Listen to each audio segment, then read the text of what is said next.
Well,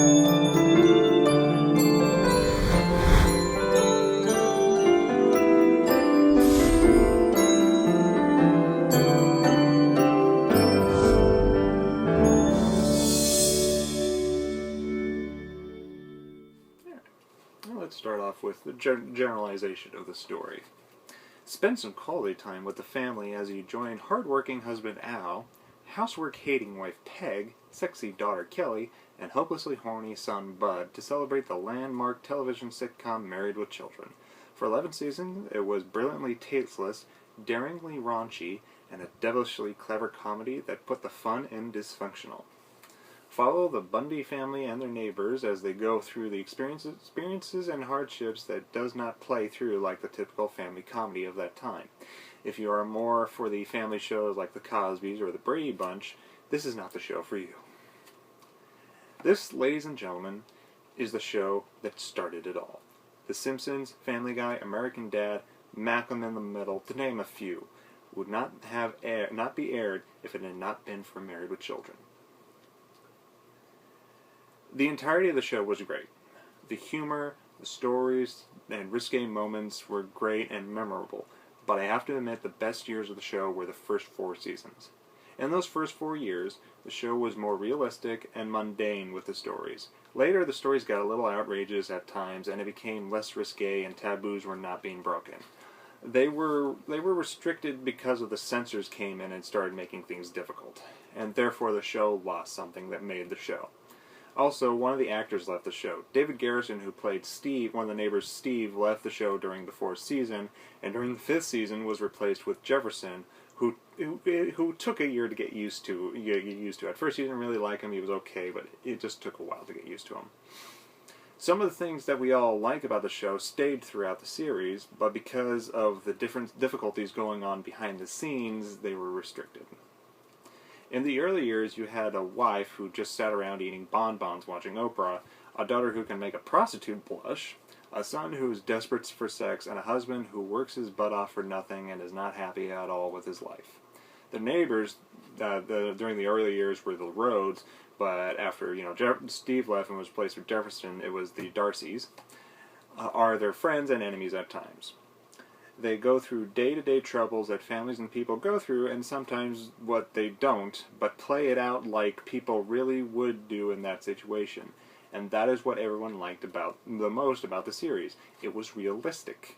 It showed what real families are like.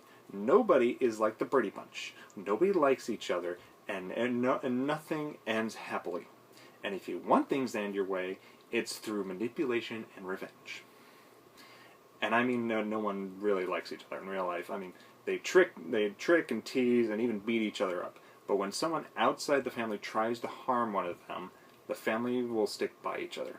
Because, let's face it, we may not like our brothers or sisters or our husbands or wives or mothers, whatever, or anybody in our immediate family, but we love them and will do anything to protect them. Some of the best episodes are in the early years, like the famous 2-part Christmas episode titled "It's a Bundiful Life." This episode shows the chaos of Christmas in real life, which is first announced by Al when he walks through the front door and says, "I hate Christmas. All day long, all I hear is, 'Buy me this, get me this, I have to have this.' Then there's the children." And also, the episode parodies "It's a Wonderful Life," and Al wishes he was never born. And a guardian angel, who thought he was brought to him to save a human soul, shows him what it would have been like. And his family is happy, and that is why Al wants to live, because he doesn't want his family to be happy after all the grief they put him through. The episode is a classic and a family tradition of mine to watch this episode every year around Christmas time. This talk about Al Bundy brings me to my next topic, Al himself. Al Bundy is the everyman, literally. A man who had dreams to be a football legend only to score 4 touchdowns in a single game in high school, which has become his greatest achievement in life, and having it ruined by getting the high school sweetheart Peggy pregnant. He works at a female shoe store, earning pennies a day. He is the main character of the series and one that becomes America's hero. At first, people just laughed when he made a joke, But soon Al started speaking for the working everyman, making grand speeches and forming the man-only club called No Ma'am, which stands for National Organization of Men Against Amazonian Masterhood, and doing things, and sometimes just even trying to do things that the everyman only wishes they could do. Eventually, those laughs turns into cheers, and those cheers first start in every episode start out in season 4, and then eventually every episode when Al walks into a room. Most of the time, it's just the front door, and that first cheer when he walks in will last for a full minute or more and continue to happen, like I said, for the rest of the series. Before Stan Smith, there was Peter Griffin. Before Peter Griffin, there was Homer Simpson. Before Homer Simpson, there was the one man who started it all, Al Bundy. The later seasons, from seasons 5 to 11, were good and funny, but because of the things I mentioned earlier, it wasn't as good, and you could tell. But not enough to keep us from watching. Sure, things got silly from time to time, like the episode where Al sold his soul to the devil to take the Chicago Bears to the Super Bowl, and we get to go to hell and see a bunch of crazy special effects. But we kept seeing it because we all had a good time laughing, and it was a good show. And as one fan put it in a letter that he sent to the creators, where he says, I quote, and I'm kind of paraphrasing, but he says, "I have a job I hate, a wife who doesn't love me, and kids who don't care if I come home or not. The only reassurance I have is on Sunday night I can watch Married with Children and be happy that my life is not as bad as Al Bundy's." And I think we can all connect with that. Also, the later years brought us No Ma'am, characters like Bob Rooney, Griff, Ike, etc., other great characters. And also parody real-life topics and films and television, and even parody themselves. In an episode entitled Not a Pot to Peas In, a TV series is made and the characters and situations are just like the Bundys.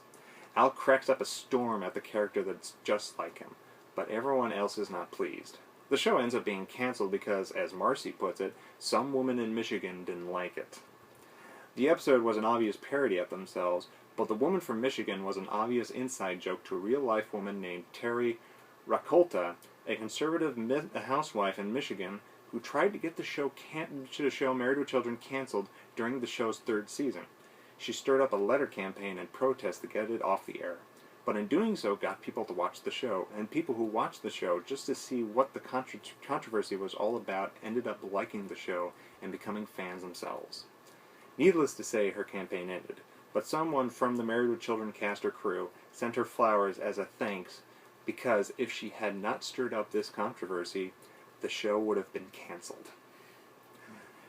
There was also one really bad thing the show did do during the later years. They added another kid to the family, a character named Seven that just gets dumped on the Bundys because his family didn't want him. It was stupid, and the kid just added nothing to the show. And eventually the character was just gone. He was just taken out of the show and never mentioned again except in little inside jokes. But, like I said, overall this series is a great show to watch, and one I recommend, especially those with families. The final episodes were okay, but the series didn't end on a strong enough note, for the series was canceled due to declining ratings during the 10th and 11th season. But nonetheless, the series has endured on reruns in TV and DVD releases, and several shows afterwards continue Married with Children's legacy with the same humor and risque comedy. And also several different versions of this show has been made throughout the world for different countries and languages and whatnot. There's like the British version that with British actors, and and a Russian version with Russian actors. Like a different people, different versions of the show. Just the show itself made for that country. It's just adjusted for the country to make it so that like Russian people can connect with it, or British people can connect with it and stuff like that. I give this series 4.5 stars out of 5. I'm a little biased on this series since I grew up watching the series from my childhood all the way to my adult years, and I love it. But I'm sure many will agree with me anyway, except the woman from Michigan.